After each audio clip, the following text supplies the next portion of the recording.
কিছুই পারফেক্ট ছিল। আমি মনে করি যে আমরা যেভাবে ব্যাটিং করছিলাম, ফার্স্ট অফ অল রাজশাহী যেভাবে স্টার্ট পেয়েছিলেন আরকি আফটার 4 ওভার, প্রথম 4 ওভার আমরা ভালো বল করেছিলাম। তারপরে থেকে তারা শান্ত এবং তাদের পাকিস্তানি ব্যাটসম্যানরা খুব চমৎকার ব্যাটিং করেছিল। সেই জায়গা থেকে আমরা চমৎকারভাবে কামব্যাক করেছিলাম ১৬০-৫৯ রানে রাখার পরে। আমাদের ডেভিড মালান এবং তৌহিদ হৃদয় যেভাবে ব্যাটিং করছিল, পুরা ইনিংসটাই কন্ট্রোল মনে হচ্ছিল।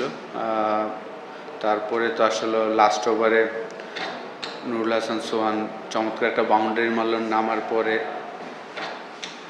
তারপর আর অনেকটা আসলে ইন্ডিয়ার ওই ম্যাচটার মতন হয়ে গেল আর কি, যে আমরা যে T20 ওয়ার্ল্ড কাপে হেরেছিলাম ৩ বলে ১ রান নিতে পারিনি, ওই জিনিসটার মতন হয়ে গিয়েছে।